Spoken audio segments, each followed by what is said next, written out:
Good evening, ladies and gentlemen. Welcome here to the Flatout Racing Network's coverage of the fourth race of the 60th season of the Rolling Thunder Gaming Talladega Challenge Series. Back here at the high banks of Talladega Superspeedway. Second time we visit this racetrack this season. Three drivers, three different winners so far this year as drivers continue during the first half of this regular season to clinch themselves a playoff spot. I'm Seth Cole, being joined by Michael Norman back in the booth here this week. And Michael, obviously, we've seen a lot of different drivers contend up there at the front. Obviously, only one driver can get the checkered flag at the end of the day, but do we see some of those drivers we consistently been seeing up inside of the top 5, top 10 these first 3 weeks finally break through, get that checkered flag here tonight? Well, of course, but it's always hard to tell because, it's Talladega. Talladega, just like BSR, it's you got to position yourself at the right place at the right time. Key point: don't mess up your entry on the pit road or your exit. We've seen that happen before. So I don't know, Seth. I'm excited to be here. Let's go. It's wake me up before you go.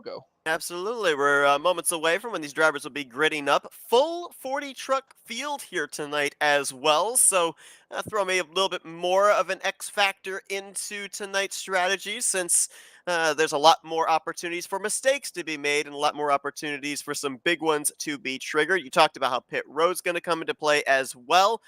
Obviously, we're now 3 races into the season, 4th race going green here tonight.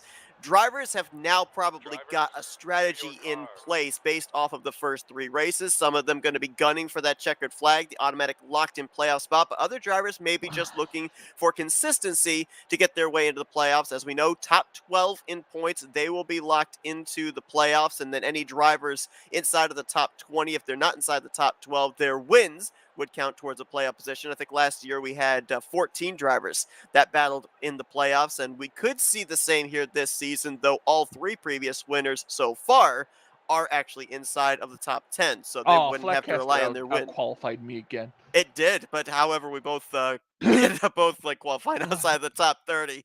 As we'll take you here through your grid based off of random qualifying. It's going to be a very interesting combination up here at the front. You've got Krispy Kreme donuts and Folgers coffee on the front row with Glenn Harris on the inside, pole position, and Jim Cloud on the outside. Row 2 is going to find Richard Martin and the defending champion Grant Wesley. Bob Seminary, he's in row number 3 alongside of Bob Dixon. Hank Middleton shares row 4 with Jerm Lewis, and the top 10 completed by John Godfrey and Tim Knopfsker. Kelly Causey rolls off 11th alongside of Brian Rawson. Jeremy Jeffries, the points leader. We'll be talking a little bit about the points in just a few moments. He is 13th alongside of Mark Paglia in 14th. Randy Waugh in the field for the first time this season. Number 21 roll off in the 15th position alongside of Bobby Farrell in row 8. Ken Roberts is in row 9 with Josh Metallic, and then Nathan Balser and JT Mayhew will complete the top 20. Wiley Coate, he's in 21st, 22nd for Jason Check. You got to go all the way back to 23rd to find one of our former winners on the season. That's Rodney Sullins. Cy Jones alongside him in row number 12. Greg Palmer in row 13 with Robbie Nisus. Then you've got our other 2 former winners sharing row 14, Chuck McClure on the inside and Brian Schilling on the outside. Billy Elliser back in 29th with Andrew Miller making his first start on the season, the 47.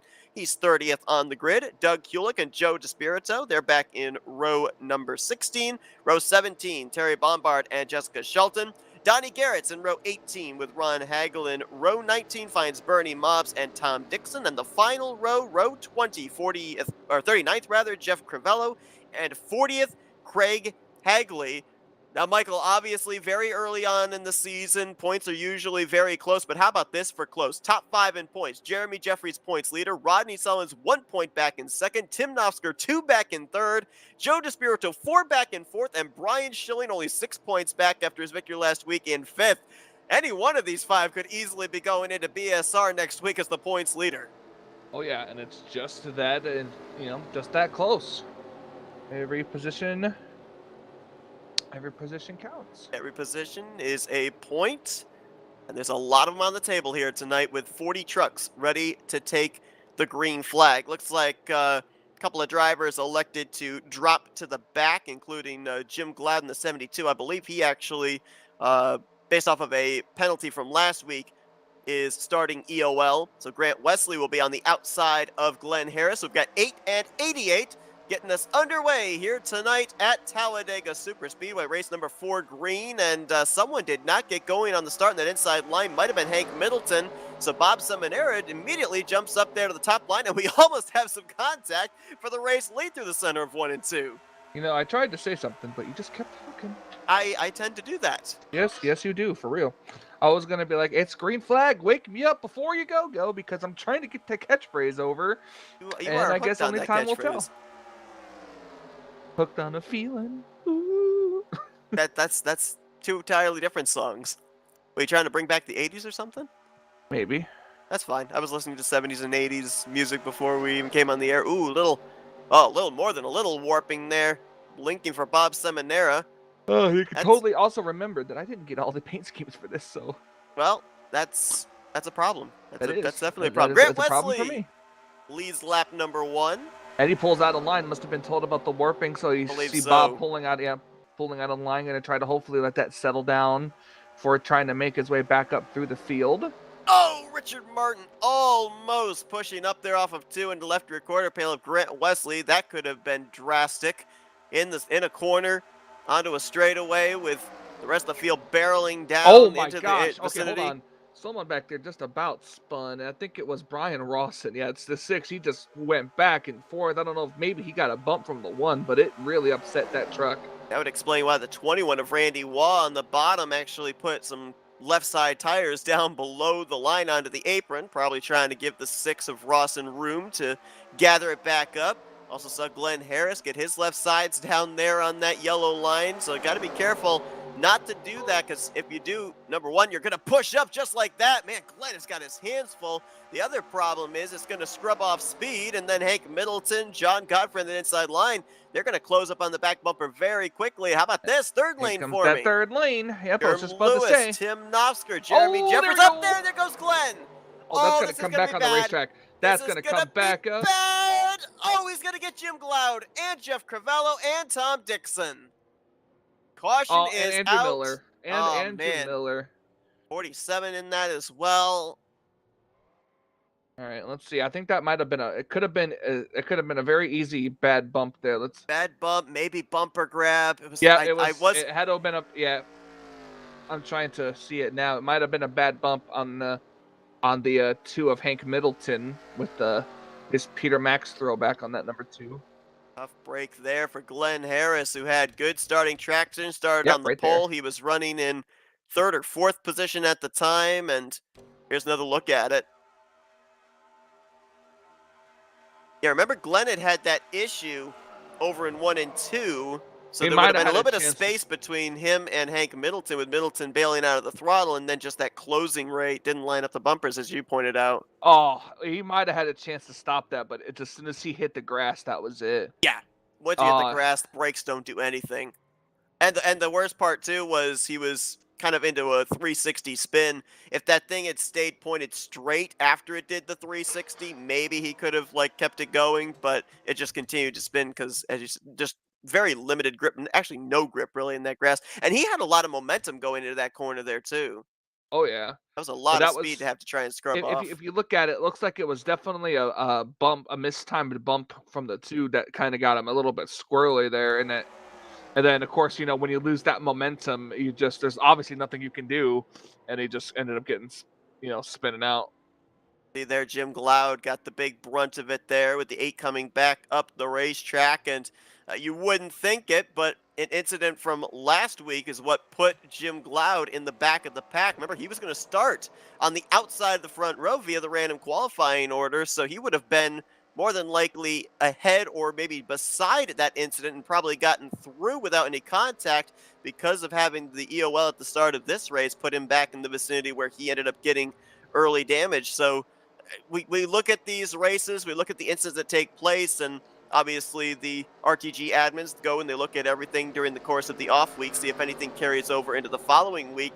And while we're not able to cover that until we come back on the air every Thursday night, it's really interesting when you consider something that you do 7 days prior could actually have ramifications the following week. Yeah, absolutely. Got a slight problem here. We're going to follow up on, see if anything anything happens as a cause of it, but I just noticed that Grant Wesley fell out of the team speak. I don't know if he fell out of the NR server. Maybe you can confirm that for me. It's under caution, so I don't know if he would end up getting Yes, back the lap if he Grant lost it. Wesley did fall out, and he has come back, but we'll see Yeah. what they say. If he loses a lap, I don't know if he gains it back under Well, caution or if he he would have to might, get but it on the lucky dog. I think he might still be on the lead lap. I'm not Oh yeah, he 100% sure on might. that. Well, why don't we why don't we bring an admin up here and get that question answered?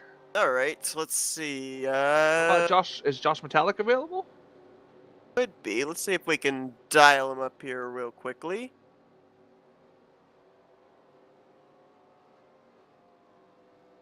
Hey Josh, Michael and Seth up here in the FRM booth. Got a moment? I do. All right, so we just need a little bit of clarification here. So we just noticed the incident there with Grant Wesley falling out of the server. I was trying to remember from previous drivers' meetings, could not pull it in. What is the criteria of if you fall out under caution? Do you get that lap back, or do you have to get it back on a future lucky dog? It'll be a future yellow, and he'll be put back -1 lap. So I don't know how many. I think he fell out and got back in pretty quick, but I think the game sometimes will still dock you 2 laps. So if he's down 2 laps, we'll put him back to -1 when we go green, and then after that, he's just hoping for another caution to get the lucky dog at that point. All right. Hey, Josh. By the way, so you're 6 laps into the race. How's the truck feeling? Truck feels good. Just kind of feeling it out. With huge field and guys at the front, guys at the back. You're trying to kind of figure out who you're wanting to work with, and lots of options out there, but trying to keep it clean. I've had a miserable start first 3 weeks of the season, so I'm just trying to get a solid run in. No wrecks, no black flags at the end, but so far so good. Yeah, we talked about the fact that, early on in the season, drivers, they kind of have that, I want to go get that early victory now with a chance to kind of settle in and formulate a strategy. Talked about this big field here, 20th in points coming to this race. So do you eye the opportunity with so many points on the table to be able to climb your way up a big chunk here tonight with a good finish? Or with having as many drivers in the field, are you a little bit more hesitant to put yourself in a bad position, maybe middle of the pack? Do you kind of play it a little bit safe until the closing stages? It's all situational. If you see some really speedy guys that jump high, I mean, I was up there with Tim and Jeremy and Schilling.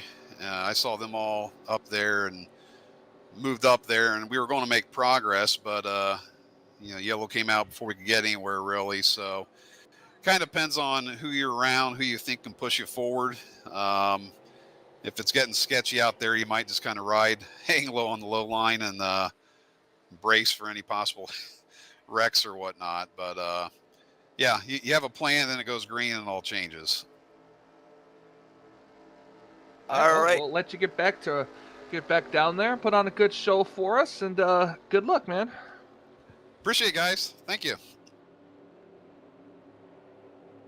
Got a couple of drivers that elected to stay out. And now they come in. Yep, Ryan Schilling getting himself that bonus point for a lap led. He's now trying to fight for the regular season championship after locking up that victory last week at Burt Screwdrivers Raceway. There's points leader Jeremy Jeffries coming in as well. I think I just saw another of our former winners, Chuck McClure, coming down pit road. Jason Scheck in the 33. So that's going to turn the race lead over to Donnie Garrett in the 77, who has not pit yet.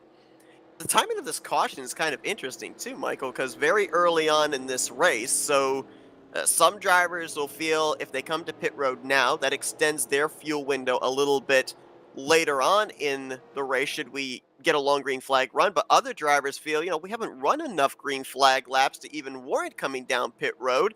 So I'm going to take advantage and gain track position. I think that's kind of the case of our top two there, Donnie Garrett and Doug Hewlett, because they elected not to come to pit road under this caution session.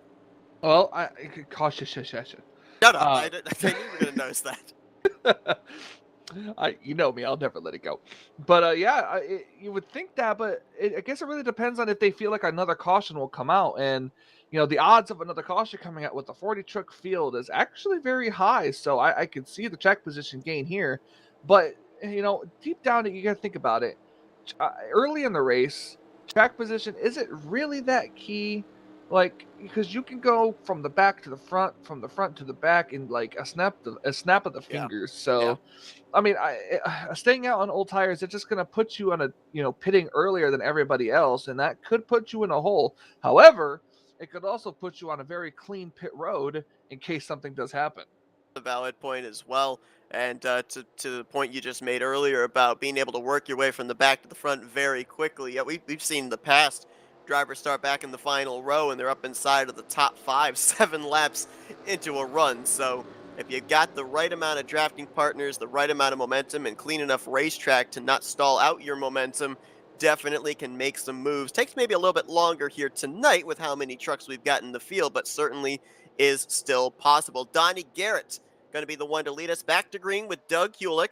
Richard Martin's going to be third, Bob Dixon fourth, and then Tim Knopfsker in fifth. Causey, Godfrey, Lewis, Metallic, and Roberts going to be the top 10 as Flagman has the green flag in hand and waves it for the first restart of the night. Like my friend said, "Ta-sha-sha-sha-sha-sha." Which friend was that? You. No, I said caution sessions. At least what I said was somewhat legible. No, it wasn't. Oh, that's one man's opinion. I'm a man who owns 5 ovens.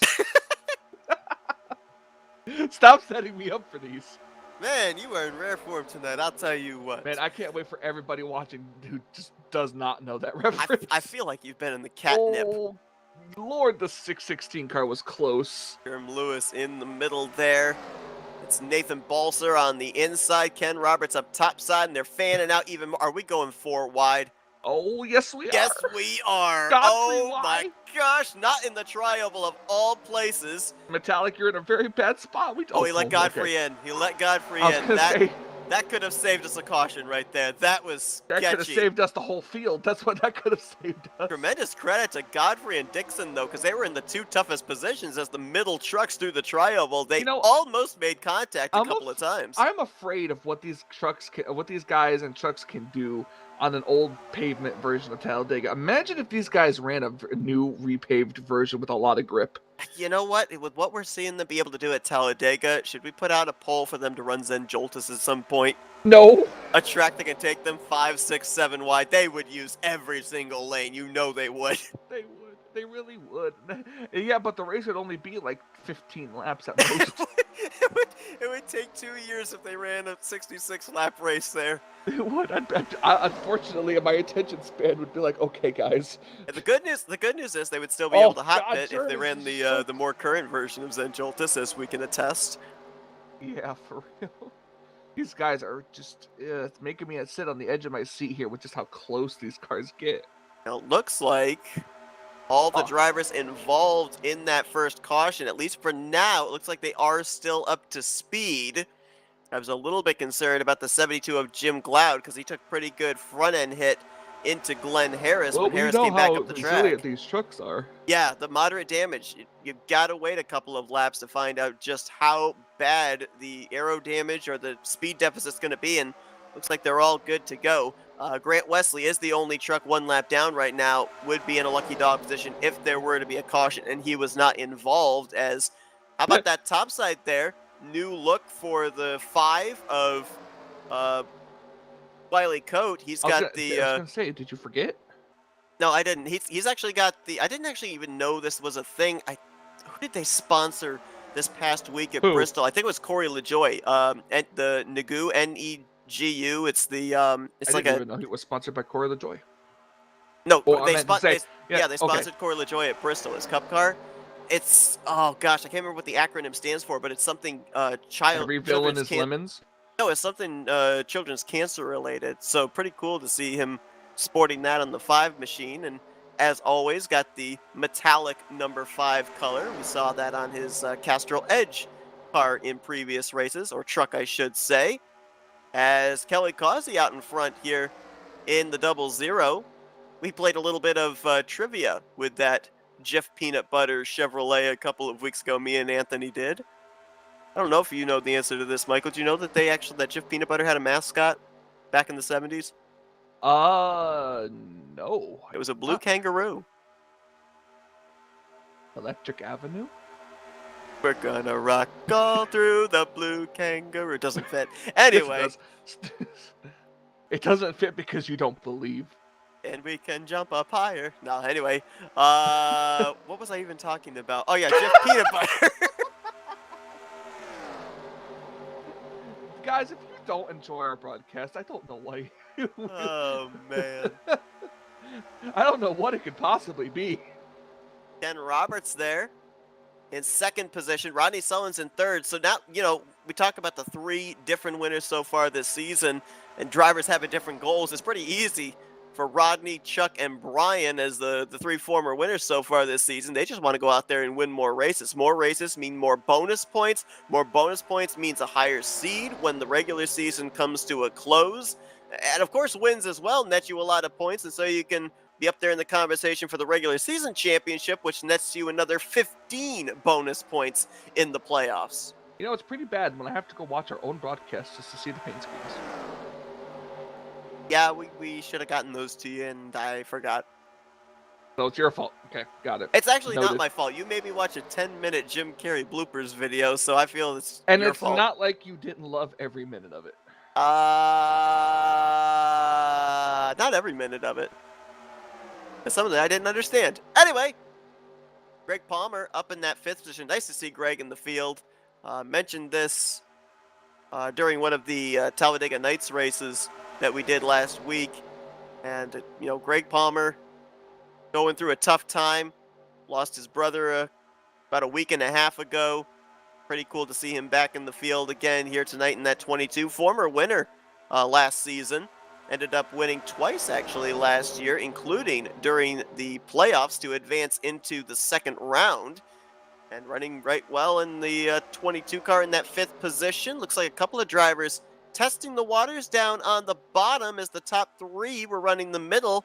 And Greg's going to stay up down there on the bottom. Top line's moving. How about Doug Hulick in the 23, looking for his second career win in the Talladega Challenge Series? Oh, man, big block there by Wiley Coate. That caused the 22 to have to check up. Garrett was into the back of him, and what a save. I just saw that. I was like, geez, that's going to be big. How in the world did he hang on to that thing?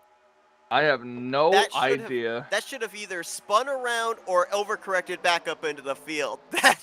That was amazing. That might be one of the best saves on the year so far. Absolutely. I Wow. completely agree with that. Yeah, he was just right there. That completely stifled the momentum of that inside line, though. Now Doug Hulick and Brian Schilling trying something on the top. Oop, middle line, inside line. Nope, well, there was a middle line, then they broke up into 2 different lanes. Middleton went to the bottom. McClure went back up to the top in front of Craig Hagley in the 32. And now they're stacked up double wide for 4th position, and Rodney Sullins has a choice to make. Can't block the bottom. Does he go up there and block the top, or does he stay to the middle with Roberts and Causey? Because I think it's pretty safe to say Hulick's going to stay in the 3rd lane, and he does. Now Rodney Sullins is going to find himself 3 wide going into 1.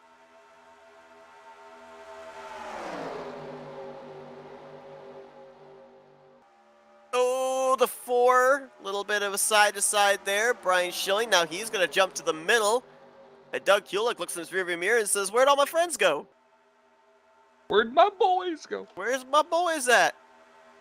My boy. Jeremy Lewis going to jump up there with him, but it's going to be a little too late as the I got to say this, too. 23's dropping back. He may be a lap down, so I understand that he's probably playing it cool, but Grant Wesley, I'm honestly surprised he has not, even though he's a lap down, tried to inch his way forward. Well, the reason I think that I understand why he wouldn't inch his way forward is, remember, in order to be eligible for the lucky dog, you cannot be involved in that caution. I feel like if you put yourself up in the middle here in this hornet's nest, you're running the risk that you are going to get some damage from the wreck, and you would not be able to get that free pass. So I understand the strategy. But this also isn't iRacing either, so even if he doesn't spin, or if he isn't the reason for the yellow, he should still be eligible for the lucky dog. I think even if you're involved in it, you still don't receive the lucky dog. That I'm pretty confident in. You have to have not been involved in the caution in any way, shape, or form. So I think that's why he's hanging back. Richard Martin Trying to see if he can get something going on the bottom. Craig Hagley has moved his way now up into the 6th position with Chuck McClure there in 5th. So now I love how when it comes to super speedway racing, things just seem to work themselves out. Look, 3rd, 4th, 5th, all 3 of our former winners on the season. Nose to tail, Sullins, Schilling, and McClure. Yep. I mean, hey, got- you know, now that you know all 3 of you are in the same boat and are locked into the playoffs, gives you a reason to be able to work with each other. And it's interesting to know that all 40 cars are still on this racetrack. They are indeed all on this racetrack. All of the 39 on the lead lap are only separated by less than 3 seconds. Back to Tom Dixon. Grant Wesley is in this lead pack, albeit a lap down. So all 40 trucks still running at this point in time. And looking at the numbers here, Michael, remember we had 2 drivers that stayed out under that caution period. Doug Hulick and Donnie Garrett. Well, we have just crossed lap 19's completion, lap 20 on the board. Granted, they could have saved a little bit of fuel under that caution period, but I think we're less than 5 laps away when they're going to have to pit. Yeah, they should be on pit road within the next lap or 2. And everybody else would be able to go come out of pit road. I'm not sure. No. Not that I saw.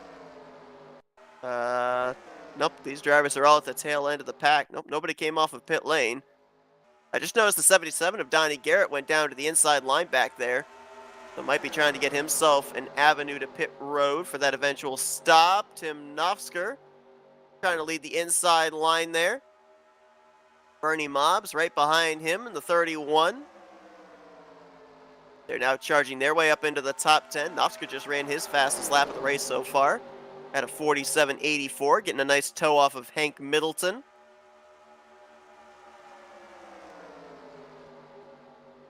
And now we're starting to see more drivers, even up here at the front. They're migrating to the bottom. Oh, I just saw a radio light up. We got some drivers coming to pit road.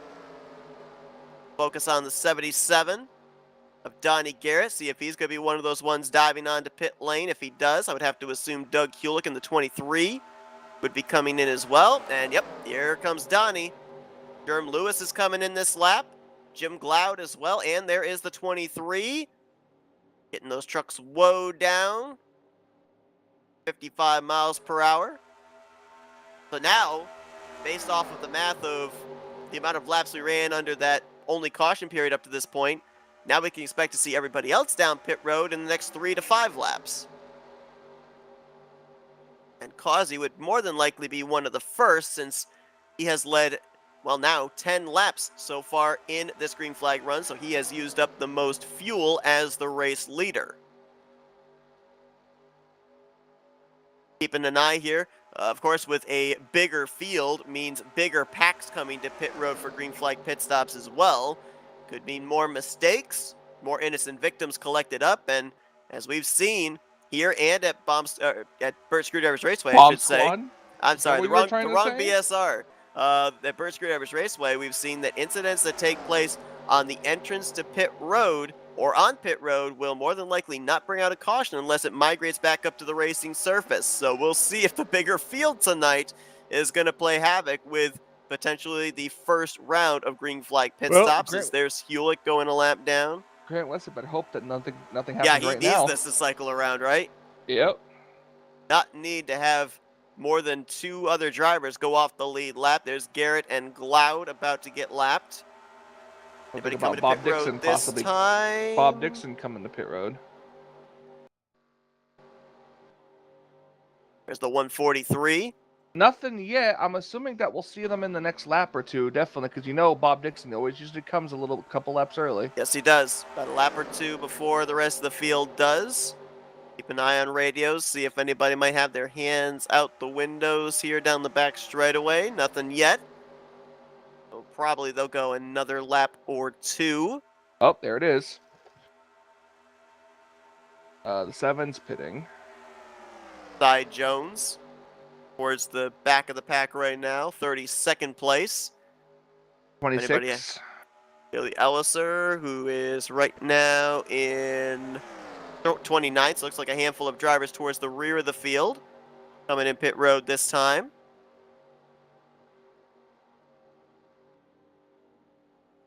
There's those 2 aforementioned drivers. on the pit lane.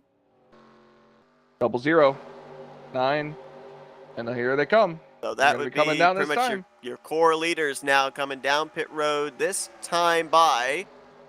So they're coming in at lap 25's completion, which, if I can do the quick math in my head, means they will have to make, looks like 2 more stops, but very close on that second pit stop, because it'd be within 5 laps remaining. So if this thing stays green, this could get very interesting. But here we go.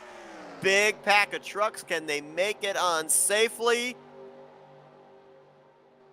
Front bunch. Oh, Causey, I think, just spun. He did.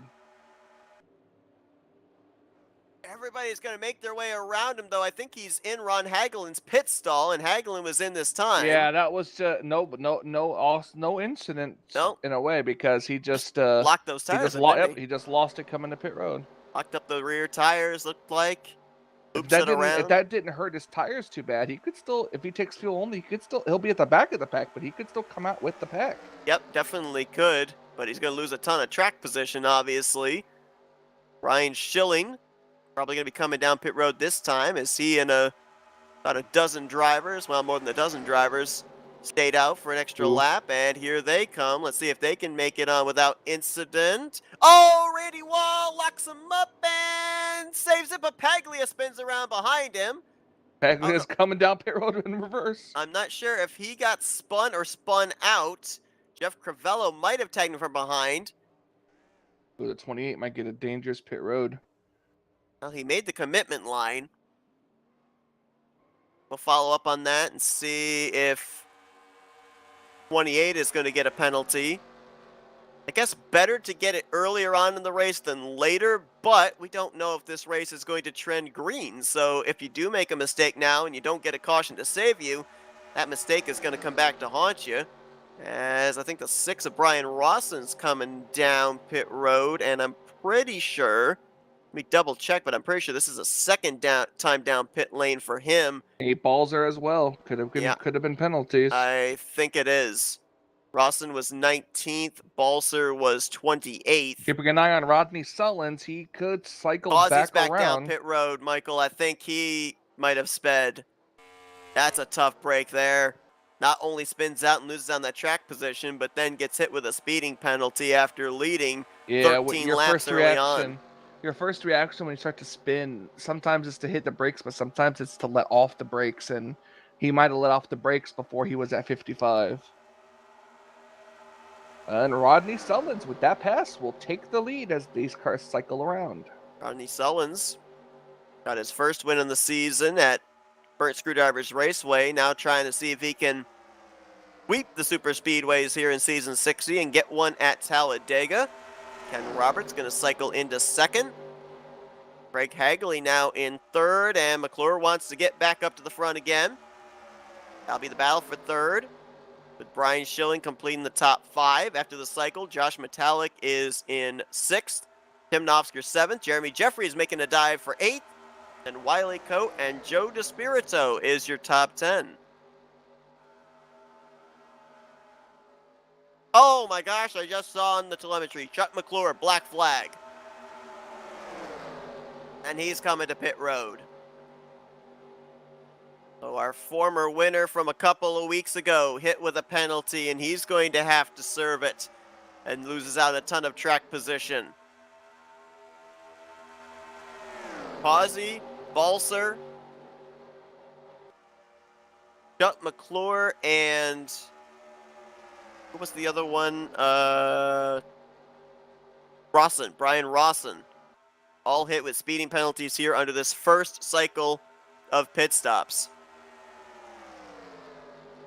All right, so what I'm hearing here, Michael, over the comms, as I said, really tight on fuel according to these drivers. Some of them think they can make it on one more pit stop. Some of them feel they're about 2 to 3 laps short. So if we get a caution, that obviously changes everything up. But if you're watching right now, stick around for the end, because it could get very interesting. If you guys didn't tune in to Talladega 2 weeks ago, oh my gosh, what a finish we had there. It came down to fuel strategy on that one. 3 drivers ran out of fuel on the final lap. They all were able to coast across the start-finish line. Chuck McClure, Brian Schilling, and Tim Nofsker. But it was a nail-biter right down to the wire, and we Oh, could be in for part 2 something, here once again at Talladega. something was just happening in the back. A lot of people were scattering. Glenn Harris. I think they saved it, but there was just a lot of scattering going on, and there's the 00 now getting put a lap down. Was there a spin? Glenn Harris has got rear end damage, and he is slow on the bottom of the racetrack. We're going to quickly jump back to a replay, see if we can find out, because he's obviously off the pace. Oh, yeah, he did. He got spun down to the apron, past the start-finish line, but it was off the racing surface, so no caution. Here it is. That might have been by Andrew Miller. Yeah, little bumper grab. He got into the back of the 26, and then Miller got into the back of him. And I don't know how the racing officials would call that. I don't know if bumper grab would count as, Miller having to claim it and come down to serve a penalty. Yeah, chain bumping there. So yeah, a bit of a gray area. Guess we'll find out. Keep watching the 47. See if he comes down pit road. Glenn Harris, who got the pole position via the random qualifying draw tonight. Not the way he was hoping for this one to end, as he's got damage now, and last time by was scored in the 32nd position. And with all those drivers that got black flags, I was wondering, what does this do for the predicament of Grant Wesley? Well, right now, 3 drivers currently scored -1. Kelly Causey, the first truck, 1 lap down. Something happened again. Someone just darted to the apron.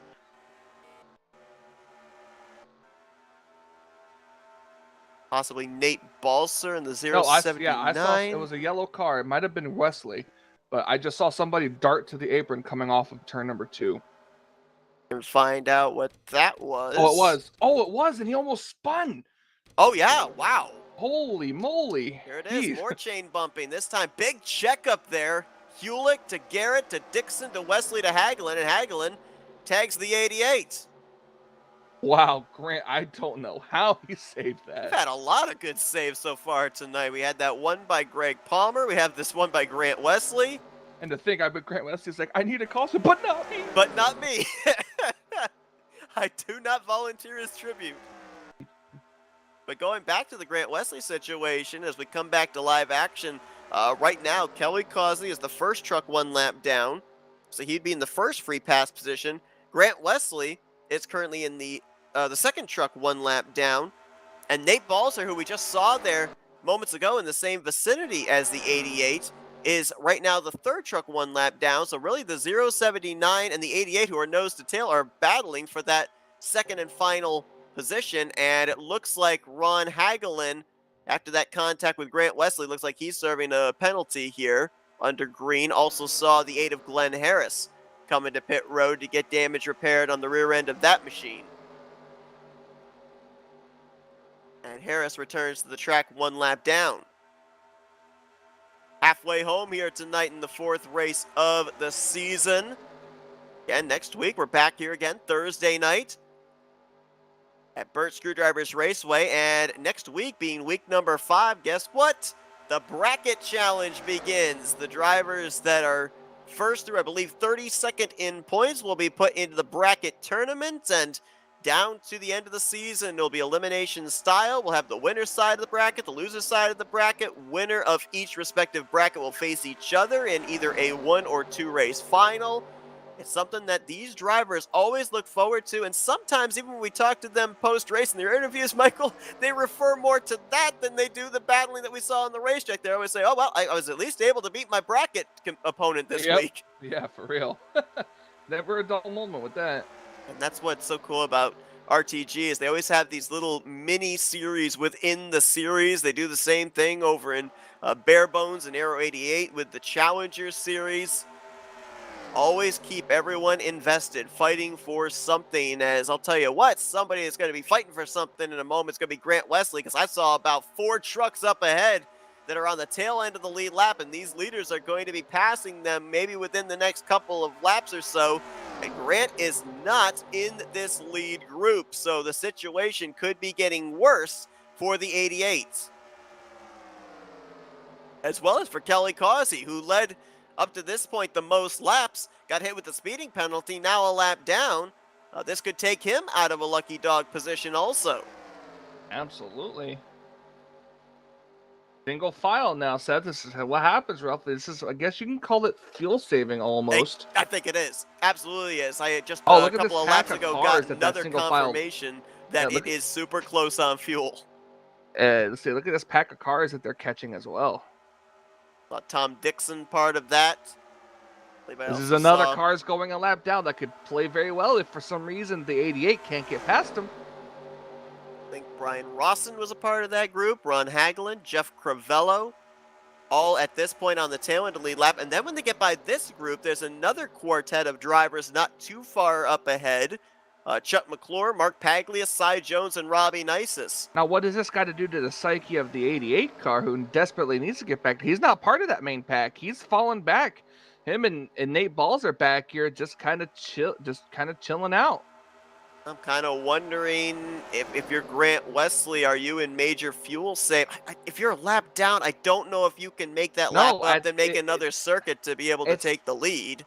It's not even that. You want to be part of the main pack as a lap down. You don't want to be in part of some type of secondary pack for reasons like this. One of these drivers could spin, take nobody else with them, but the caution come out, and then one of those 4 drivers remaining from this lap car, these packs, could get the 2 lucky dog spots.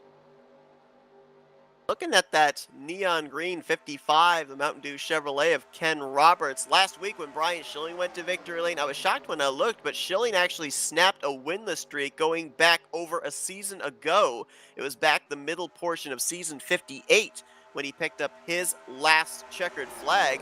Ken Roberts is a former winner here in the Tally Challenge, but I don't recollect which season it was. It was quite a number of seasons ago. I can try and take some time to look back and see when exactly that was, but we saw one driver snap a pretty long winless streak last week. Maybe another driver can snap a very big winless streak here this week. Gonna just try and see if I can quickly cycle through and see when that victory was. He made the playoffs that year as well, I remember. There it is, season 55. Race 12, which actually was during the playoffs. He went coast to coast, pole to win. That was back March 31st of 2022. So about a year and a half winless streak for the 55. Now I know he's, for the moment, very happy to ride behind the 38, let him cut the draft and be able to save some fuel. But if it comes down to it at the end of the race, I think this 55 is hungry to get back to victory lane. Absolutely. It's going to be interesting to see what he's going to try to do to get back there, too. 32 of Craig Hagley right behind him in 3rd position. He went to victory lane last season, but remember, that was him crossing the start-finish line 2nd, and I think it was Joe DeSpirito got the post-race EOL penalty, which then put Hagley as the winner. So Hagley is trying to get a checkered flag as the first one to cross the start-finish line. Been a very solid day for him. Brian Schilling looking for back-to-back victories. And we talked with Josh Metallic earlier on tonight. He said, want to get up there, want to at least finish decently because it's been a struggle these first 3 races. The former champ, 20th in points coming into tonight.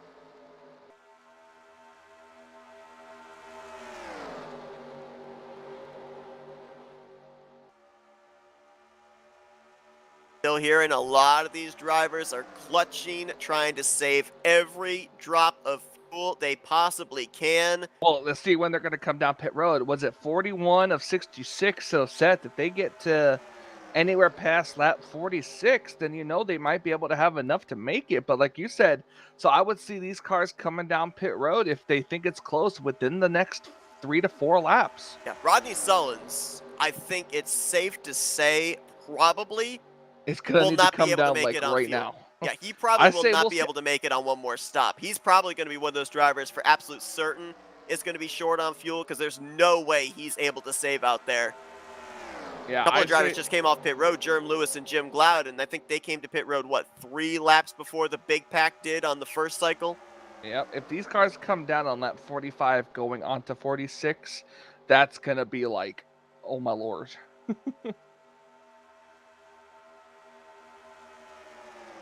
Grant Wesley right now, it's like, where's my caution? 40 car field, what's going on?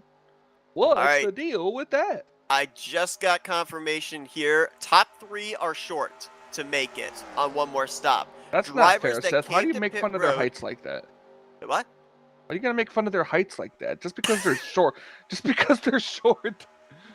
I'm pretty sure that all 3 of them are probably taller than I am, but okay, they're short on fuel. Is There you that better? go. There you Thank you. go.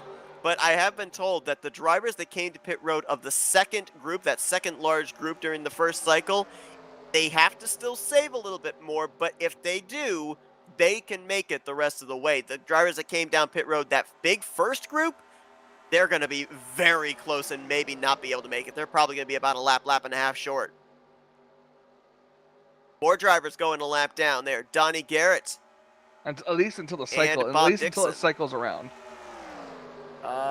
Did Garrett come to pit road? I think he did. Him and No, Bob Dixon no, he might didn't. Dixon, I think did. No, actually, no. Both of them were scored in the tail end of the lead lap. Neither one of them have come to pit road yet for their second pit stop. Uh-oh. And lighten up here. Oh, Let's nope, see. I'm wrong. 7. They did. They pitted the last lap. Okay, along with Doug Kulik. Yep, the 7's coming down this time, which means that these next cars will be coming down on Probably lap the 45, going to 46. 26 would probably be pitting this time as well. Oh, but the first group did, but the second group might just have enough. Yeah, it's going to be super close, I'm being told. But even they're still going to have to save. There once was a race in the original Cup mod at Talladega where it was nothing but going 60 miles an hour around Talladega under the green flag. That wasn't the original Cup mod, but I Yeah, know it what was. you're talking about. No, we raced the original Cup mod. Did we? Oh! Yeah, it was my gosh. series. Oh. My online series. Wow, these cars came down 2 laps early. Yes, they did. So that's, according to your calculations, well short of being able to make it. Brian Schilling and company. So this is the start of lap 45. 24, 9's pitting. If they pit this time, 2's pitting. or do they have to go another lap? No, they got if they. I think some might be able to, but that would be really pushing it. And honestly, to get that every ounce out, I would risk staying out one more lap to come down pit road, and I would clutch and do everything I possibly could. They're staying out an extra lap. Donnie Garrett, 77, speeding on pit road. He's coming back down to serve a black flag. That's going to, for the most part, take him out of the running for the checkered flag here tonight, as hitting the line, 21 laps to go. Will be 20 laps to go when they come around this next time by, but I think it's probably safe to say these drivers are going to be on pit road, so it'll come down to who of them crosses the line on pit exit. Yeah, it really will be. Got what, 5, 6, 7, 8, it's like 10 drivers in this group from Schilling back to JT Mayhew. So those are the ones right there that might be the candidates to make it the rest of the way, as here they come down pit road. Do not speed if it's your final pit stop of the evening. Oh, boy. Oh, no. Wiley Coat got a bump from behind by Jeremy Jeffries. I don't know if that's going to shoot him over the pit road speed limit or not.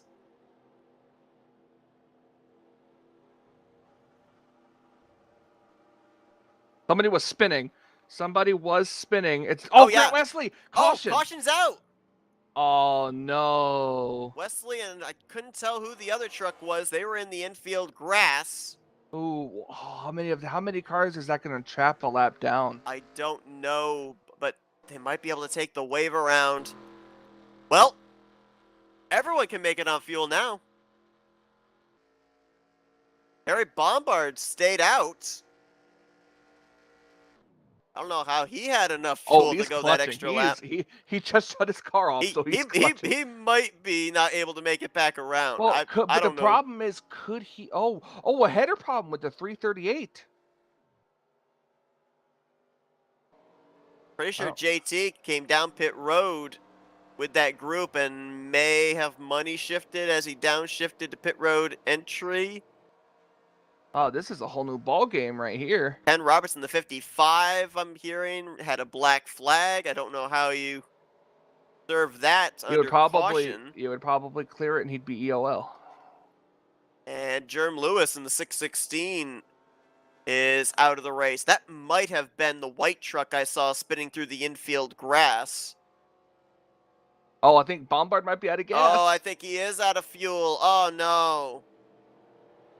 Well, if he was trying to come down pit road when they spun, the caution came out and it was closed, he might have had no choice. Where did Terry qualify? He qualified 33rd, so he will have a pit Well, the stall good- closer to the exit of or the entrance of pit road, so The he wouldn't good have as thing far to for him- go. The good thing for him is if he can coast to pit road, even if he Right. had to tow, He'd he still wouldn't be on the that lead long lap. of a it wouldn't be that long of a tow. Maybe But I they'll think give he him a can make push. it. I think he can coast it to it. I Are they think he's allowed got to an even early enough push him? stall. That's the question. I think so. But I think he can make it. Yeah, there's his stall right there. Right in front of Jess. Yep. Yep. The Indianapolis Colts pit box. So yeah, he's good to go. Jess And he comes remained in, on the tops lead off. lap. All these cars topping off. Yep. Should have enough to make it now. I Oh, believe. Grant, I think, had to make his way coasting around too. I think he was in the same position as Bombard because he wasn't able to make it onto pit lane. Had to go around that extra lap. He spun. Yeah, where was his pit stall? He was 4th. Oh, he's got a longer way to go. He's at 24 miles per hour now. Let's see Oh, what can happened he to him. make it? Grant Wesley, let's see, starts to come down pit road. Go back and look at that. What the heck? I want to see if Grant What can get was to his Jerm pit box Lewis- first. Wait, what was Jerm Lewis doing? What the heck? There's Ken Roberts. He's back Wait. to 17th. I don't know if he just didn't know they were coming to pit road, but And now I'm hearing that the 00 has blown up. We got a lot to look at here Wait, under who this blew caution up? period. The 00 Kelly Causey. whoa, okay. I don't know what happened. Yeah, there he is right there appearing on your screen on pit road. Oh, Grant's at Knopfsker's pit box. He's about 6 stalls away. 9 miles per hour. It's all right. It won't be that much of a tow. He'd probably be better He's off at stopping Hanks and at getting. 7th place. He'd probably. Somebody else just blew up. Chuck McClure, I'm just hearing, just blew up. I heard this was happening a while ago where the server was just randomly blowing up race cars. And I don't mean that going on. We had a ton of mechanical failures last week, I think, too, if I recall correctly. And Grant is just barely at 3 miles per hour going to make it to his pit stall. All right, so now let's go back and let's try and document everything at that has the happened under this 616. caution period. We'll start with the wreck itself. Go back and look at this, the 88 and the 616. Try to tell me what he was thinking right there. Take it off of turn 4, coming towards pit road, and oh my gosh.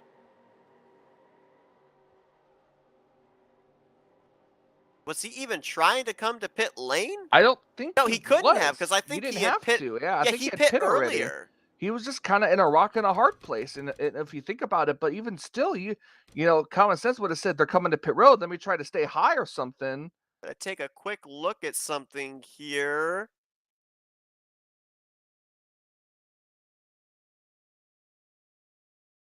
So I'm looking real quickly at the chat. It's not looking like Grant put in the chat that he was pitting. May have verbally said it over comms, and obviously Jerm Lewis did not get the message. Either that or he was kind of just stuck. Grant loops it around. There you see the caution lights on. Where's the 338 of JT Mayhew? Because there he is. He's in his pit stall. Not getting, is he getting service? I can't tell. He'll be getting a tow. Go That back. is just absolutely crazy. His This engine grenade. is a series before of weird. No, his engine did. This is a valve issue, a header issue. Yeah, this is a series of unfortunate events. Oh, it looks like as soon as they set the truck down after changing left side tires, that the engine went. There was no puff of smoke or anything, but For what car? for the 338 when he was on pit road, they set the left side down, and immediately the car shut down.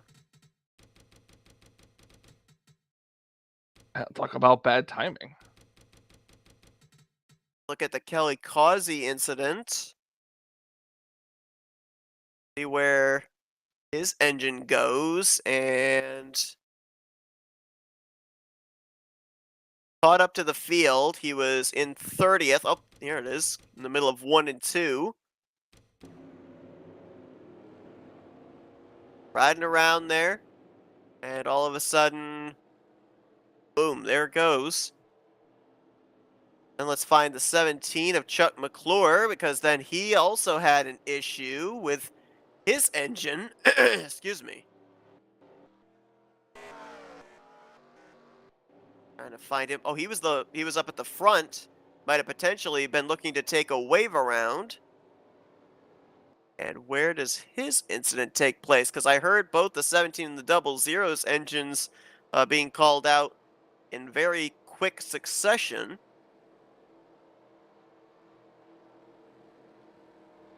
Flores going to finish 37th, Causey 38th, Mayhew 39th, and Jerm Lewis in 40th. There is the 17's engine going. Man, just like that.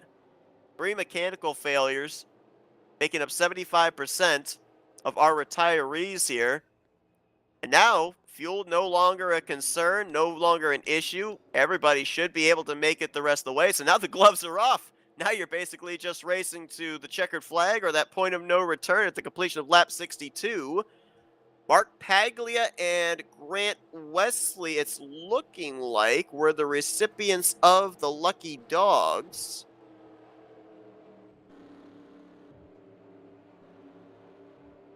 Yeah, this is crazy. I think they were. Hang on, let me double check. Yeah, it looks like they're going around. Brian Rawson, I think, took a wave around, so he is now only 1 lap down. I'm not sure how the 88 gets the lucky dog since he was involved in the caution, but anyways. Way the lineup for the top 10. Brian Schilling going to be the leader. Tim Knopsker second. Josh Metallic third. Then Jeremy Jeffries, Bob Seminara. That's the top 5. Joe DeSpirito 6th. Richard Martin 7th. John Godfrey 8th. Hank Middleton and Wiley Coate going to complete the top 10. That caution was a godsend for a number of drivers that were able to stay on the lead lap. Jim Glaude, Randy Waugh, Billy Elliser, Ron Hagelin, they were all in danger of going a lap down there if we remained under the green flag. As here we come through the tri-oval, it's going to be 17 laps to go when the green flag waves once again. Actually, correction, 16 laps to go now for these drivers. Brian Schilling, good jump. Maybe too good a jump. He's going to have about a truck length and a half over both lanes through 1 and 2.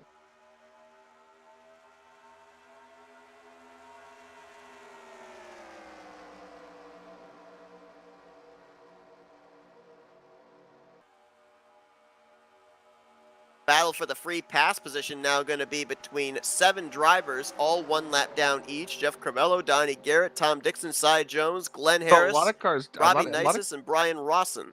Yeah, how many? 1, 2, 3, 4, 5, 6, 7 cars on Yep. were lap down after that. And well, now that a lot of these cars have breathing room set, we're going to go back to seeing the 3-4 wide now. Yeah, I think you're absolutely right. I think that now that we had that long green flag run, and now that these drivers know they can make it on fuel, it's turn up the wick on aggression time. We'll see if a third line starts to form.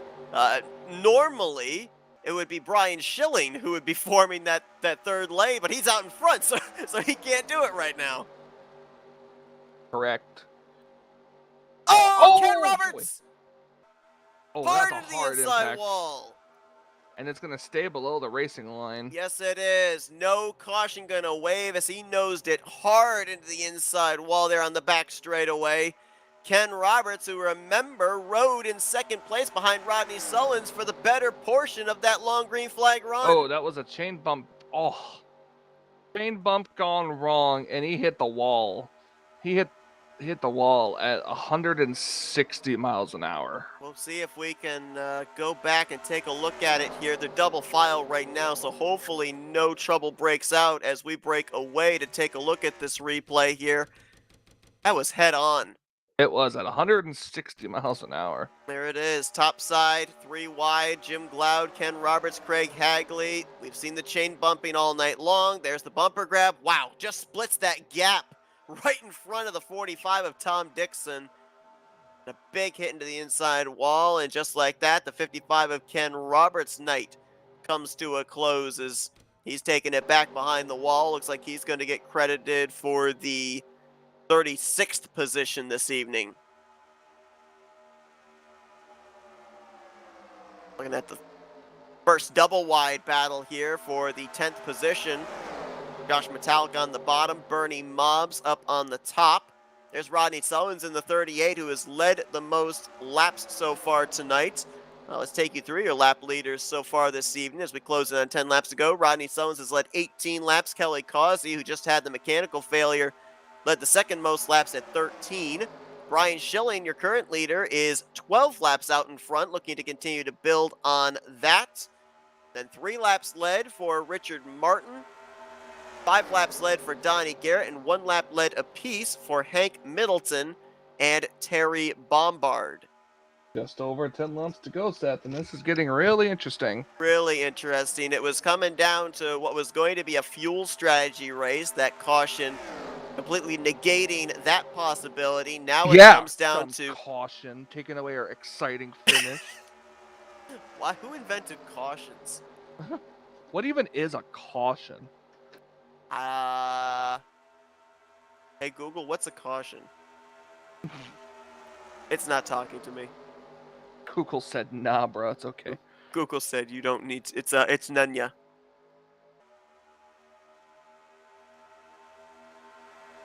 Still double wide around that 11th position. Metallic and company not really being able to make anything happen down that inside line.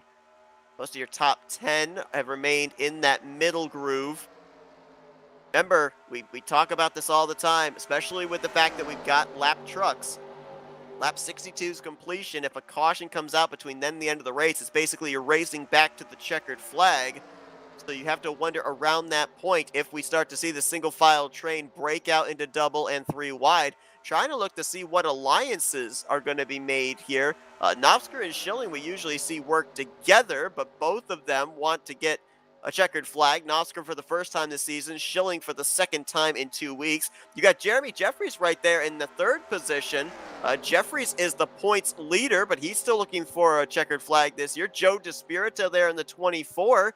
He missed out in the playoffs last year. Said that made it a little bit easier for him to be more aggressive for race wins, but still wanted to be in that championship battle. He'd love to get a playoff spot with a win here tonight. And John Godfrey right behind him in the 7-11. Last year, big struggling year for him. Let's see if maybe he can capture a checkered flag, which I think would be the, 3rd of his Tally Challenge career, if I remember correctly. Single filed out, so this is interesting to see right here. We'll see when see if they start breaking out, attempting to go that usual 3 or 4 wide here. Can't remember the last time Hank Middleton went to victory lane in a Tally Challenge race. Greg Palmer there in the 22, and then Donnie Garrett in the 77 could be the proverbial X factor up here inside of the top 10 because he is the first truck 1 lap down. But if there's somebody up here in this, top 7 that he's had alliances with in the past, he might be willing to try and push them up to the front. Has got a couple more trucks down that inside line. Now a 3rd line forming. Nate Balser, he was leading the charge on the yellow line, but now Rodney Sullins has moved up to the top side 3 wide. Doug Kulik, Josh Metallic up there with him. Now Bob Seminara is going to try the bottom. No help down there for the 712. Now got some more that are coming down there to help him. Jessica Shelton and Bernie Mobbs. Drivers realizing now time is ticking. Laps are counting down. You can't ride if you're mid-pack. You got to start making moves at this point in time so that way you're up there in the conversation for the lead when we get around to the point of no return. That's very true. And Brian Schilling holding on to it. Here comes Donnie Garrett, though. An inside lane and an outside lane are forming. Greg Palmer up there on the top side. Rodney Sullins offering the drafting help. Hank Middleton now jumps down to the bottom. Drivers inside the top 5, seeing these lanes moving down to try and pick up that momentum and make forward progress. Godfrey now going to jump up to the top. Now Jeffries jumps to the bottom with Joe DeSpirito. Lot of movement up at the front now. Jeffries with a big run and a big push, almost led that lap. He could have the momentum here into turn 1, and Godfrey's going to take it 3 wide on the top side. Now and it's there goes the Schilling and 3rd Nofsker lane. all alone. And there's not really much you can do about it. See if they can keep it together here. If a caution came out in the next 2 laps, we would probably get back green for maybe an in-regulation green-white checkered or a 1-lap shootout. And things are looking very sketchy right now here up inside the latter half of the top 10 all the way back to the forward half of the top 20 as Jeremy Jeffries now in front. Just Despirito. Oh, Despirito looked, and He this 2 was tried. going to go with him. Just did not commit to it. Now Godfrey has him pinned to the bottom in the 7-Eleven. Jeffries sees the run coming. He'll move up to the top. Middleton gives a big bump to Despirito. Don't know if Jeffries can cover the inside. He cannot into turn 1. We're fastly approaching that moment, Seth. I think at this point, a caution would have to come out this lap for us to get a 1-lap shootout. Let's see if they can make it back to the Especially with there being line. cars a lap down still. 4-3 wide. Back around, what's that, the 8th, 9th position, I would say. Josh Metallic, Craig Hagley up there, Jeff Crivello. Sullen's going to move up in front of Hewlick. Sullen's wanted to. He wanted to, but couldn't. Couldn't do it. His That's going to ruin that momentum. momentum. By the 23.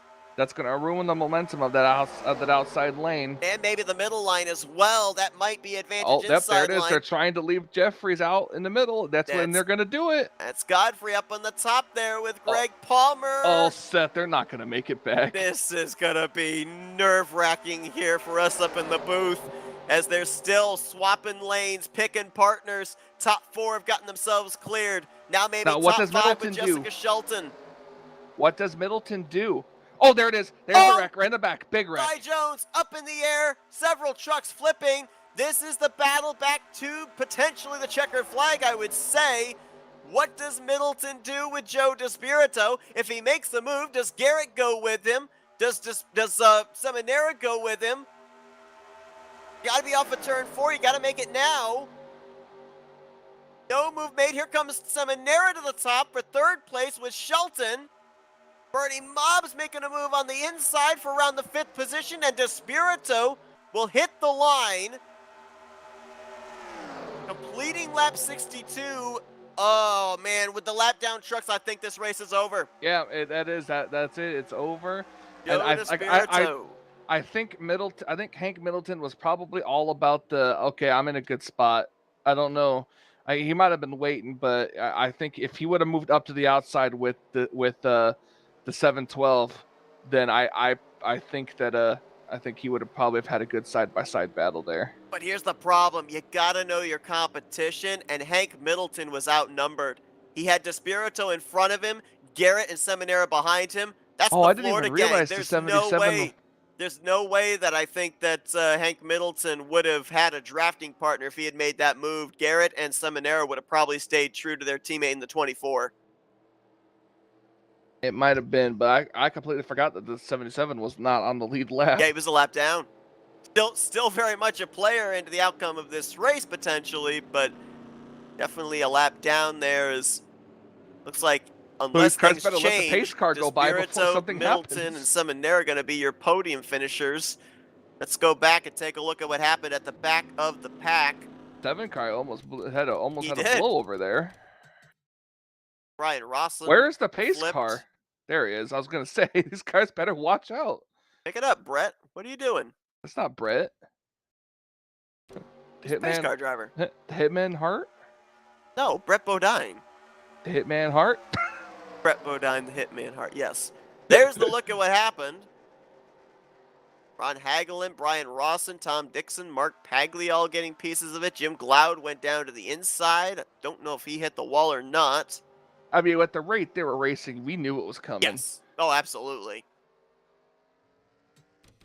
Take another look at it here from the perspective of the 72. Oh, that's 7. he saw the ground and was like, oh boy. That was a beautiful blowover, though. Well, I mean, he didn't blow over. He halfway did it. Oh, gosh. What? Jim Glaude in the 72 spins, makes a little contact with the right rear. He's good to go, and then all of a sudden gets speared in the right side by the 10 of Terry Bombard. Well, if Terry Bombard was role-playing as Roman Reigns, then yes. That shot the 10 down the way it tribal did. chief.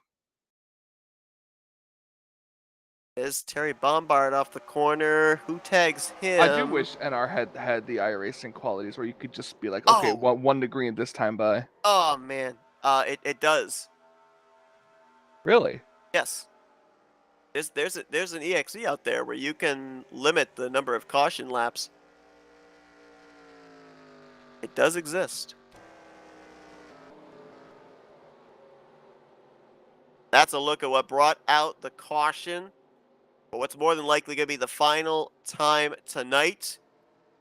Race leader Joe DeSpirito crossed the stripe for 3 to go. He'll see 2 to go this time by, and with the number of drivers that we have a lap down, probably going to have that extra lap of caution added on, and this race will end under yellow. So Joe DeSpirito going to make it 4 for 4 in different drivers that have gone to victory lane.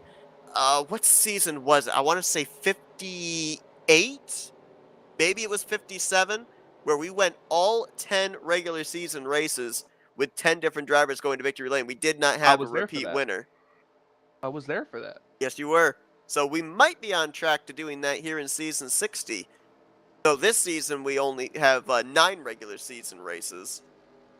But we could go 9 for 9 in the regular season potentially, as there you see lights still on top the pace car. So that means that we are definitely going to end this race under caution. Even if the lights went out the next time by, it would still be 1 more lap of pacing, and the white flag is going to get displayed next time by. So off of all that, Joe DeSpirito is going to win this race. Middleton's going to finish 2nd. Seminara 3rd, Bernie Mobbs in 4th, and Jessica Shelton will be 5th. That's Richard Martin, John Godfrey, Wiley Coe, Greg Palmer, and Jeremy Jeffries, the points leader coming into tonight. Remember, it was super close amongst the top 5 for the points lead. Jeffries 1 point over Sullins, 2 over Novsker, 4 over DeSpirito, and 5 over Brian Schilling. Looks like with the way that the points are situated right now, it would be Joe DeSpirito, who not only will win here tonight, but will take the overall points lead going into Burnt Screwdrivers Raceway next week.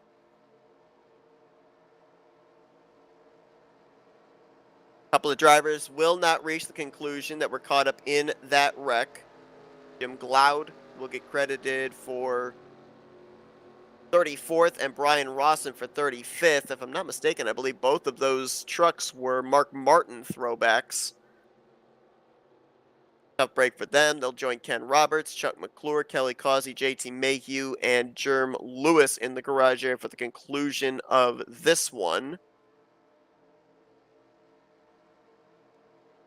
Bunch of drivers who had some incidents during the course of this race, tried mounting comebacks. A couple of drivers that were very strong in this race, not necessarily netting the finishes indicative of that. Rodney Sullins, who led race high 18 laps, actually tied for most laps led, was unable to finish in the top 10. He's going to get 11th.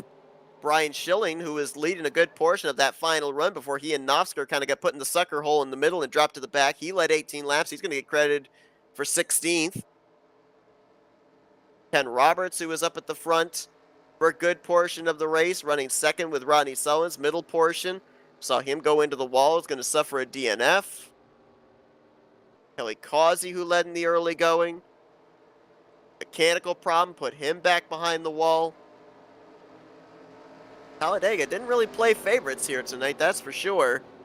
As there you see the lights are still on atop the pace truck. Oh no. What? Well, he was going to get 21st, but it looks like Grant Wesley just fell out of the server again. Means he's going to lose more positions and hence more points. Looks like furthest he can finish now would be 27th. Yep, it's going to drop 7 spots in the finishing results. It's all right. Because of that. It's all right. We've seen Grant come back from worse. No, I know that for certain, but still a tough break there for him. He was basically having to fight all night long after falling out of the server earlier. Hopefully he gets that issue sorted out, because we saw that last season a lot of times. He didn't fall out, but he wouldn't fall out, but he'd be blinking. Yeah. So yeah. This is much worse than what he was dealing with last season. About the Florida gang, though? You look up here, obviously, as we mentioned, Donnie Garrett not finishing on the lead lap, but very much a part of this. You've got three of them finishing up inside of the top four with Despirito in the win, Bob Seminara in third, and Bernie Mobbs in fourth.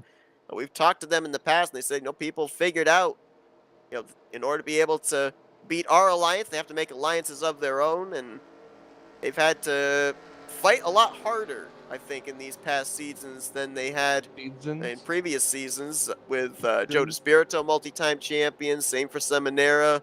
Stop ignoring me, making fun of you. I ignore everything you do. Wow, you call yourself a commentator. Well, I am a commentator, because one thing I'm not going to ignore is Joe Despirito coming out of the tri-oval, Hey, look at that, making his way to the start-finish line. And Joe Despirito is going to pick up the win in race number 4 of season 60 here tonight at Talladega. Fourth different winner on the season. Yes, indeed. A race and then that they had all a lot died of twists. afterwards. It had a lot of twists and turns, too, because we thought we were going to be talking about fuel and if drivers could make it on one more pit stop. All of a sudden, the flip gets script. The snoop would droop. The flip would drip. The script gets flipped, and we watched the How did you bedlam flip that? in the. I don't know. I'm dyslexic, I guess.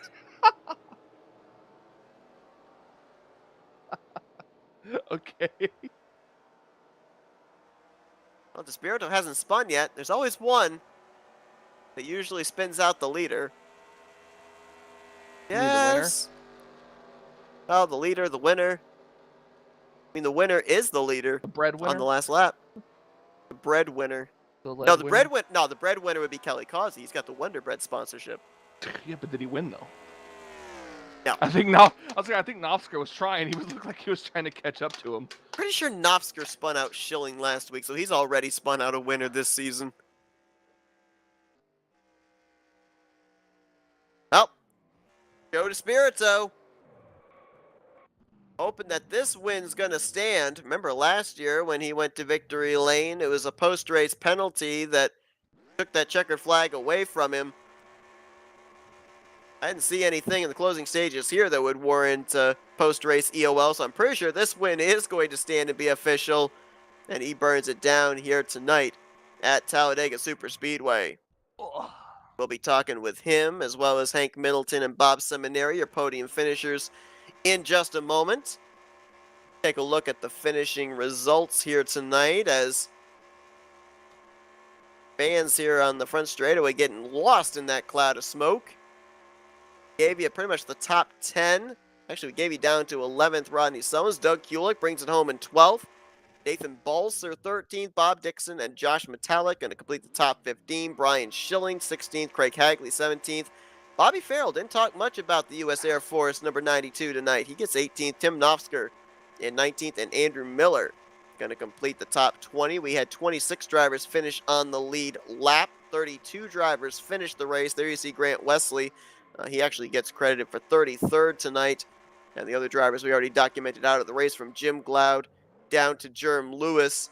A few of those drivers due to crash damage. A majority of them, though, there. McClure, Causey, JT Mayhew. A slew of mechanical problems there under our second caution of 3 during the course of the night. As we head into our FRN post-race wind down, let's see if we can dial up the drivers that brought it home on the podium here this evening. And let's kick things off with our third place finisher here tonight. See if we can get a hold of Bob Seminara. Hey Bob, it's Michael and Seth up here in the FRN booth. You got us? What's going on, guys? I got you. I'll tell you what, wild race here tonight. You guys had to completely change up the strategy. It was looking like it was going to be fuel strategy there in the middle portion of the race, getting closer to the end. Then that caution comes out, and it's basically all bets are off. It's down to who's able to get up there to the front. We saw you trying multiple lines to get up there. Eventually, the inside line picking up momentum. You're up there in that podium position. What little more could you have done to get up there to the front if we'd run those final few laps under green? I think that's about as far as I was going to get between having a good qualifying lap and then warping issues went all the way to the back, uh, topped the fuel. So I was all right. I had that extra lap of fuel when we did the stops. And so I pitted later and all that. So it kind of worked out.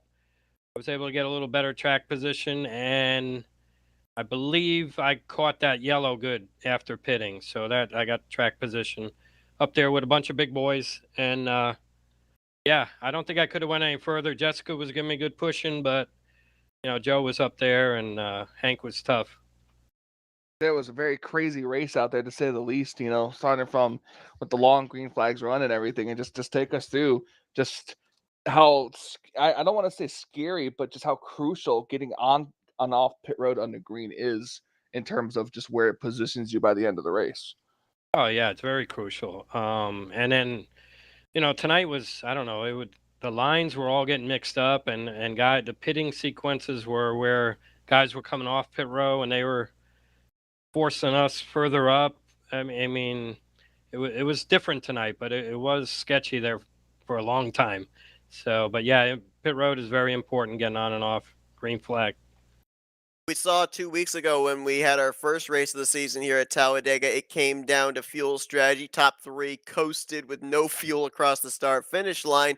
Here tonight, it was looking like we were going to be having something very similar. We were hearing a lot of numbers here from different drivers of those that could possibly make it, those who definitely couldn't make it. Where were you at in terms of that, if this thing had run green to the end? I was good to make it. Um, but like with 32 laps to go, the top 10 guys seemed like they were clutching already. So it was kind of weird. I was running like 15th and everybody was already clutching with more than 30 laps to go. So everybody had the same thinking. But then the way the caution fell and everything, no, it was good. We were good to make it. Now, obviously, looking at the point standings coming into tonight, a little bit of a struggle for you in the early portion of the year, 19th in points coming into this race. So, how important was this podium this evening? Kind of get your feet under you, maybe get you some momentum heading into the end of the first half of this regular season, and of course, the second half. Yeah, this was the last shot for the new paint, the green paint. So I've been getting dinged up the last 2 weeks, 20th and 31st. So we gave it another shot tonight. And we got a top three, so we'll try it again next week. Yeah, it's a big lift to get back up there in the points.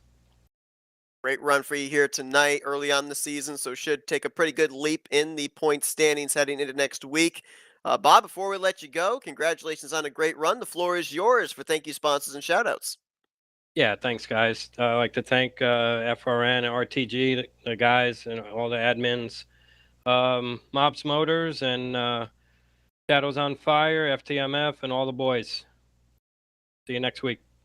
That's Bob Seminara, brings it home third place here tonight at Talladega Super Speedway. Congratulations once again. And yeah, hopefully we can see you keep this momentum up when we head to the nighttime racing at Burnt Screwdrivers Raceway. All right, you guys have a good week. See if we can go down and dial up our second place finisher, Hank Middleton. Hey, Hank, Michael, and Seth up here in the FRM booth. You got us? I do, sir. All right, second start on the year.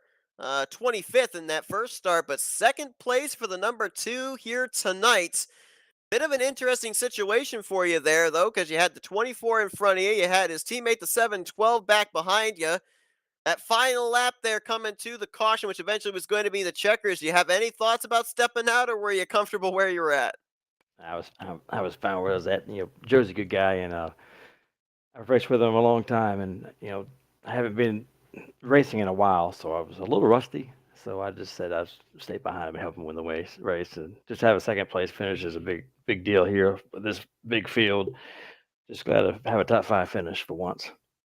Say, did the nerves set in a little bit at the coming around the end of those couple laps? I mean, I'm sure you saw the 3 wide racing in the back, and it was going crazy more than likely. So you're probably like, what was the strategy? Had that gone green to the end? That's a good question. I don't. I'm not sure what I would have probably done. I just wanted to stay out of trouble because you saw those guys. They got racing with 7 to go, and that's usually unusual for these guys. But I just wanted to stay out of trouble and just have a good finish. That's all I wanted to do. Gotta quickly say props to the paint scheme there. It's a really, really, really nice throwback. That's right. That's right. So we saw obviously here tonight not only stuff that happened on the racetrack being important, but as we were at the point of looking like it was going to be a fuel strategy race, those 2 rounds of green flag pit stops that took place. Obviously, a 40 truck field here tonight, so a lot bigger packs coming to pit road. I mean, how nerve wracking is it when you've got that many trucks coming to pit lane? You've got them in front of you, you've got them behind you, different braking zones, and of course, with the hot pitting, different methods of getting onto pit road at different speeds.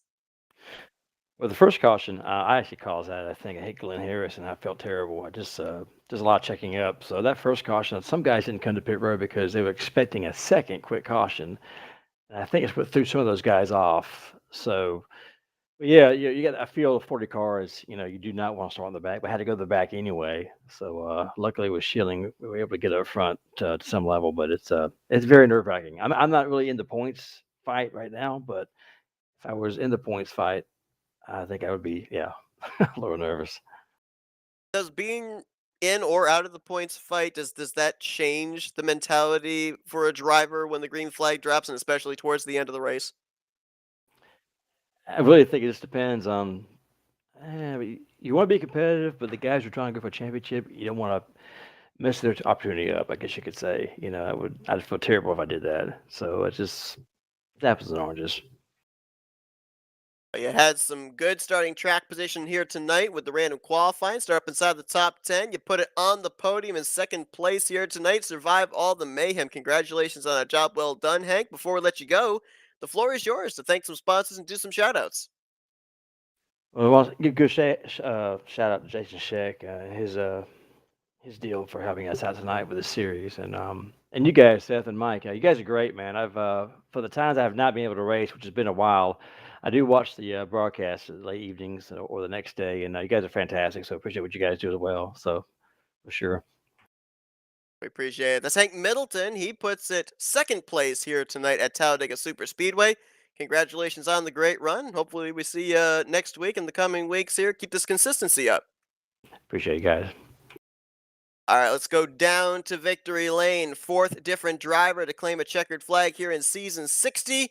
Tonight it's the driver of the 24, Joe DeSpirito. Hey, Joe, Michael, and Seth up here in the FRM booth. Got a copy? Hey guys, I got you.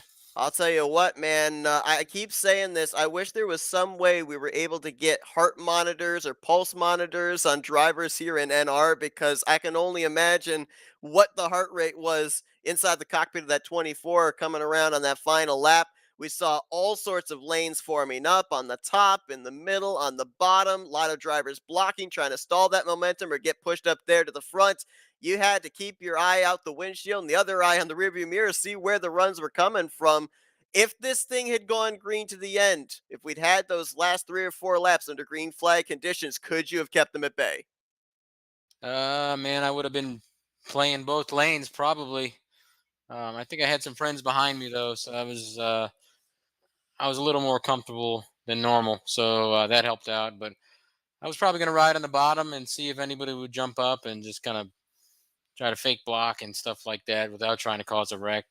Um, but yeah, it was crazy because maybe 5 laps earlier, before that last lap there, I wanted to jump up to that second line, and I jumped, and then I could tell that John, who was leading that line, I could tell he wasn't going to work with me.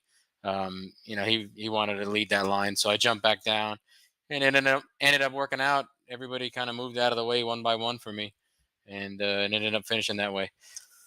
I mean, tell us when you started to take the lead on the restart there, you saw the three wide, you saw how they were making the third lane versus the middle lane. Just when you saw him move up to try to block the outside lane, did you know that you were going to get the run on the inside like that? And just what was the mindset just from that point on?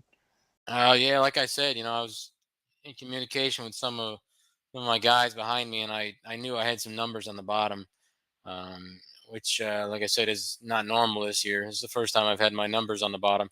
So my guys on the bottom with me, and yeah, they were talking me through it, and yeah, I felt more comfortable with them back there, and I was kind of probably going to ride the bottom the whole time. Like I said, I tried one time to go up, and I could tell they weren't going with me, so I just stayed there. Jeremy went up, and it was all mine after that. Hank stayed with me too. Donnie, Bob, Jessica, Bernie. They were pushing hard on the bottom. Had to fight to get your way up to the front. Random qualifying slated you 30 seconds on the grid here tonight. I remember back in the season opener, back at Burt Screwdrivers Raceway, I talked to you about last season. Weren't able to make the playoffs, compete for the championship. How important it was for you to get this 24 in victory lane, lock up that playoff spot. You've finally done it. You've got a playoff spot. You're battling for yet another championship at the end of this regular season. How much of a load is it off your mind now in preparation for these final 5 regular season races? Yeah, it's nice. Yeah, being locked in, having that win. I'm not gonna be content with that and just kind of coast to the end. I'm still gonna be hungry for more wins equals more bonus points, and it gives you a bigger cushion going through each round of the playoffs. So not letting my foot off the gas, but it is nice to be locked in. I'm gonna have the first seed going into the bracket series too, which is nice. Last season I was 32nd seed, so that's a big difference. So yeah, it's nice to be locked in, man. Locked in, as he said, looking for those bonus points. Right now, leading the point standings. That'd be a 15 bonus point net if you're able to stay up there at the top by the end of the regular season. So, looking to get those playoff points as Joe DeSpirito gets it started off right here. Gets the checkered flag tonight at Talladega. Joe, before we let you get back to your celebrating, we're handing the microphone over to you for Victory Lane. Thank you, sponsors, and shoutouts. Thanks, guys. I want to thank RTG. I want to thank Bones and Sean Prime. I want to thank you guys at FRN, always putting on a good broadcast for us. I want to thank Jason Scheck and 260 Motorsports for sponsoring this season. I want to thank Mobs Motors. I want to thank my sponsors, Old City Fly Shop, oldcityflyshop.com, shipping anywhere in the United States. I want to thank Able Reels. I want to thank everybody watching at home, my dad, my uncle Travis, LC, Dan, and all my work buddies. And that's everybody. Thanks, guys. Joe DeSpirito, he's your winner here tonight. Picks up the 4th checkered flag on the season here in season 60 of the Talladega Challenge. Congratulations on a job well done, taking the points league and the #1 seed in the bracket challenge next week. Looking forward to seeing you go back to work when we head to BSR. Appreciate it, guys. Have a good one. As Joe DeSpirito celebrates his first win of season 60. That's the 3rd win for Chevrolet on the season. Dodge with 1. Ford, Toyota still looking to break into the winner's circle here. Michael, 4 races, 4 different drivers have gone to victory lane, but again, you heard even our race winner talk about that bracket series that's starting next week. Top 32 in the point stand is going to be duking it out. Going to be a lot of fun to cover that, but it's also nearing the midway portion. We get halfway through next week's race. We're midway through the regular season. Are drivers starting to feel a little bit of pressure if they're quite a ways down on that point standings grid? Yeah, it's gonna be crazy. And like you said, I can't wait for it too. The bracket challenge is just as big as just as big in this series as the championship is. So I'm hoping I'll be around much more to see it all unfold. Looking like right now, as I quickly scan, I believe all 4 of our former winners are still at this point in time inside of the top 10. No, one of them is not. Chuck McClure is actually going to be tied for 18th going into next week. He's above the 20th position in the point stand, so his win would still count, but that mechanical failure dropped him quite a bit down in the points, so he'll look to rebound next week at Burnt Screwdrivers Raceway. That's the track where he went to victory lane the first time that we were there at no, actually, correction. No, he won at Talladega. My apologies. He won the second race of the season. BSR was the first race of the season. But he'll look to try and break into winner's circle again next week, or at least gain those points back. And we'll see if we're going to go 5 for 5 in different drivers going to victory lane. But congratulations once again to Joe DeSpirito on the victory here tonight. Thank you all for tuning into our coverage here this evening from Talladega. Again, next week we're back here continuing on the 60th season of the Rolling Thunder Gaming Talladega Challenge Series, as we will be at Burnt Screwdrivers Raceway. Michael, I appreciate you joining me in the booth here tonight. Absolutely, it was fun. Can't wait. Cannot wait indeed. Next Thursday night, 9 p.m. Eastern Standard Time, we continue to bring you coverage here of the RTG Talladega Challenge. For Michael Norman, I'm Seth Cole. Enjoy the rest of your Thursday night, folks. You've been watching another broadcast courtesy of FRN. the Flatout Racing Network. This broadcast is the copyrighted work of Flatout Racing Network and may not be rebroadcast, retranslated, or used in any form without the express written consent of Flatout Racing Network and iRacing.com Motorsports Simulations. Flatout Racing Network would like to thank you for your support, and we hope you enjoyed tonight's broadcast.